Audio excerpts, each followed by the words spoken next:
Okay, question है draw a line graph with a suitable scale showing temperature from the given data. ठीक है, अब data मैं यहाँ पे लिख रही हूं मंथ्स,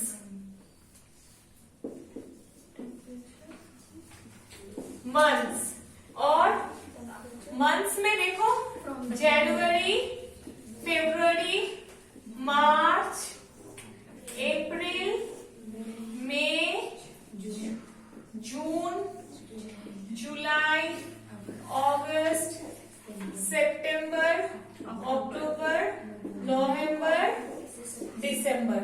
ठीक है, ये टेम्परेचर है। टेम्परेचर किसमें है? डिग्री सेंटीग्रेड में। ठीक है, 7.2, 8.3, 10.5, 17.7, 21.6,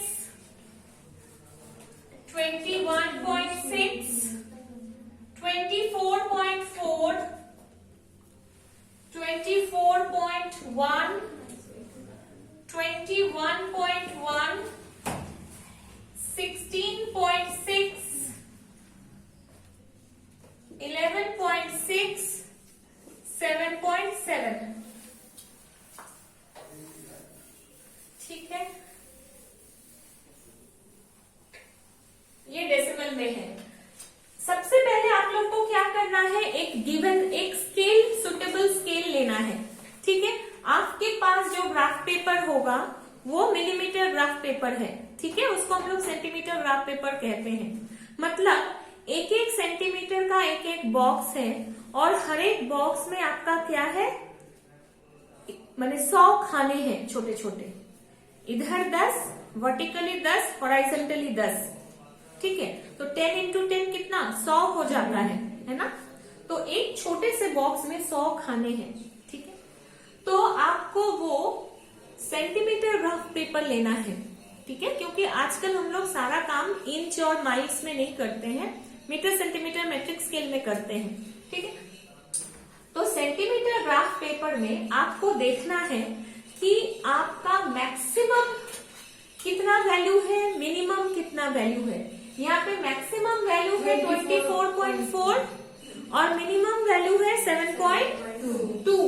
ठीक है, तो आपको एक ऐसा स्केल लेना है जिसमें आप 7.2 भी दिखा सकते हो और 24.4 भी दिखा सकते हो। तो आपको अपना ग्राफ पेपर गिन के देख लेना है कि उसमें कितना बॉक्स है।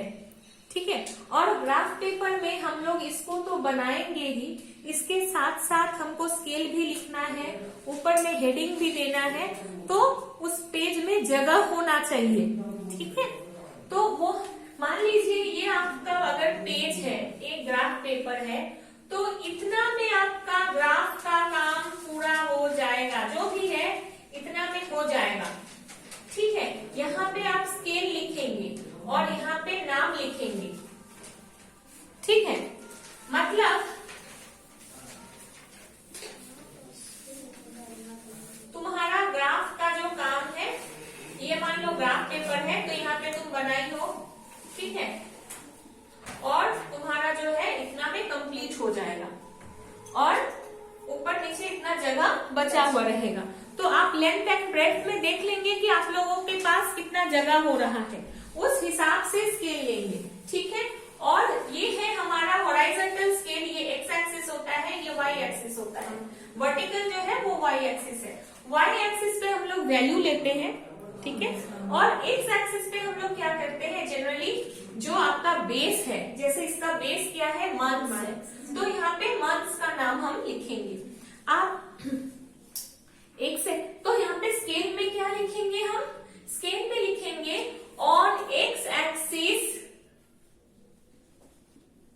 ये सारा बोल्ड लेटर्स में होगा, ब्लॉक लेटर्स में, छोटा छोटा करके कैपिटल लेटर्स में लिखोगी। ठीक है, on X axis 1 centimetre is equal to 1 month, on y axis 1 centimetre is equal to, अब y एक्सिस में 1 सेंटीमीटर इज इक्वल टू क्या लोगी, अगर 1 centimetre is equal 1 degree centigrade लेते हैं तो बहुत अच्छा से हम 7.2 को दिखा पाएंगे, लेकिन 24.4 को दिखा पाएंगे कि नहीं ये थोड़ा देख लेना है आपके ग्राफ पेपर में अटेगा कि नहीं। अगर ग्राफ पेपर में मान लीजिए कि 25 बॉक्स है या 30 बॉक्स है, 30 सेंटीमीटर है ग्राफ पेपर, तो आप इजीली बना सकते हो, ठीक है। अगर छोटा है, अगर मान लो कि 24 ही बॉक्स है तो 24.4 आप दिखा नहीं पाइएगा। इन दैट केस आप क्या कीजिएगा, डबल कर दीजिएगा। 1 centimetre is equal to 2 degree centigrade. समझ में आ रहा है कैसे बनाना है? 1 सेंटीमीटर, तो 7.2 को दिखाने के लिए क्या करेंगे, कितना होगा, इसको हम 2 से भागा दे देंगे। 2 से भागा देंगे तो क्या होगा, जितना भी हम स्केल लेंगे, मान लो कि 1 सेंटीमीटर अगर हम 1 ले रहे हैं तो भागा देंगे तो इतना ही होगा, 1 से डिवाइड करेंगे तो इतना ही होगा। लेकिन अगर हम 1 centimetre is equal to 2 degree centigrade कर रहे हैं तो जितना वैल्यू है सबको हम 2 से डिवाइड कर लेंगे तो क्या होगा, हमको उतना दिखाने में सुविधा होगा, तुरंत हम उतना दिखा देंगे, ठीक है। तो हमको आइडिया भी हो जाएगा कि हमको कितना लंबा स्केल लेना है। 24.4 मतलब कितना हमको दिखाना पड़ेगा, 12.2। 12.2 इजिली हम अपने ग्राफ पेपर में बना सकते हैं, दिखा सकते हैं। क्लियर, समझ में आ गया? तो ये सबसे पहले तुम लोग बनाओ, बना के दिखाओ, ठीक है। मैं और एक डेटा दे रही हूँ, डेटा उतार लो, ठीक है। ये तो लाइन ग्राफ है। अच्छा, ऊपर में क्या शो करेंगे, क्वेश्चन हमारा क्या था, टेम्परेचर था ना, टेम्परेचर था ना, क्वेश्चन क्या था, शोइंग द टेम्परेचर, ठीक है। अब यहाँ पे देंगे क्या क्वेश्चन, हम हेडिंग क्या देंगे, लाइन ग्राफ या लाइन डायग्राम शोइंग टेम्परेचर, पूरा लिखोगी, मेरे पास जगह नहीं है इसलिए टेम्प लिख दे रही हूँ, टेम्परेचर इन डिग्री सेंटीग्रेड। यहाँ पे हम मंथ्स लिखेंगे, ऐसे मंथ्स लिख के एरो दे देंगे। यहाँ पे लिखेंगे टेम्परेचर इन डिग्री सेंटीग्रेड, ठीक है। अब ये जनवरी यहाँ पे लिख रही हूँ, यहाँ पे फरवरी लिख रही हूँ, यहाँ पे मार्च लिख रही हूँ, बीच वाला, बीच में, इस पॉइंट पे नहीं लिख रही हूँ, बीच में लिख रही हूँ, ठीक है।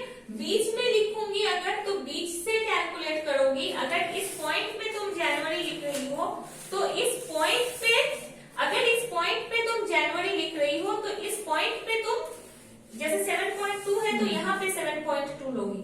अगर यहाँ पे जे लिख रही हो तो यहाँ पे 7.2 यहाँ पे लोगी, बीच में, क्योंकि वो बॉक्स जो तुम्हारा गया है, हाँ, ऐसे ऐसे करके 10 गया है, ठीक है।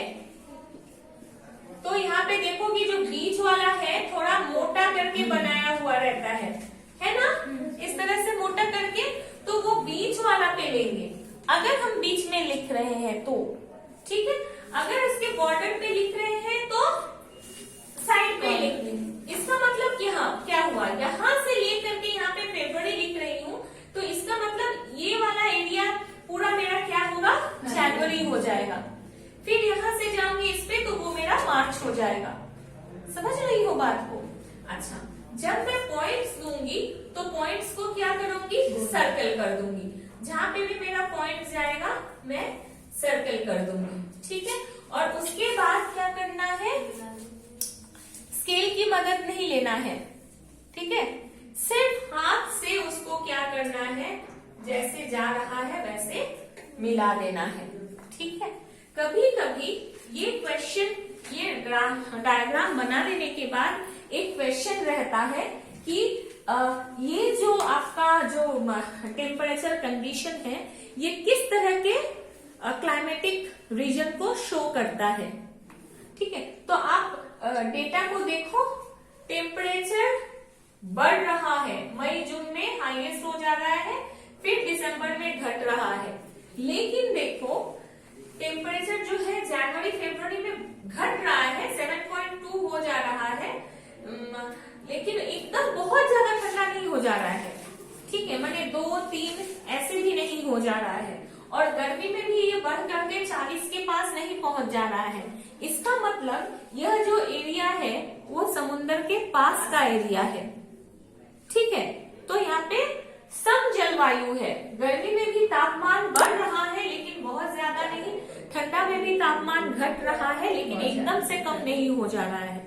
ठीक है, तो ये सबको आपको ख्याल रखना है कि ये जगह कहाँ है, किस तरह का जलवायु दशा में ये जगह पड़ता है। किस तरह का जलवायु दशा हो सकता है? ट्रॉपिकल मॉनसून क्लाइमेट ये हो सकता है। And the place has a marine impact, समुद्र के आसपास का यह क्षेत्र है। हाँ, समुद्री प्रभाव जलवायु पर देखने को मिलता है। ठीक है, तो ये एक ग्राफ बनाओ, और एक क्वेश्चन हम लोग इसी से देते हैं लाइन ग्राफ पर, और एक क्वेश्चन दे रही हूँ आप लोगों को। आप लोग ऐसे ही बनेगा, सिर्फ उसका डेटा बदल लेना है। ठीक है, डेटा लिख लो।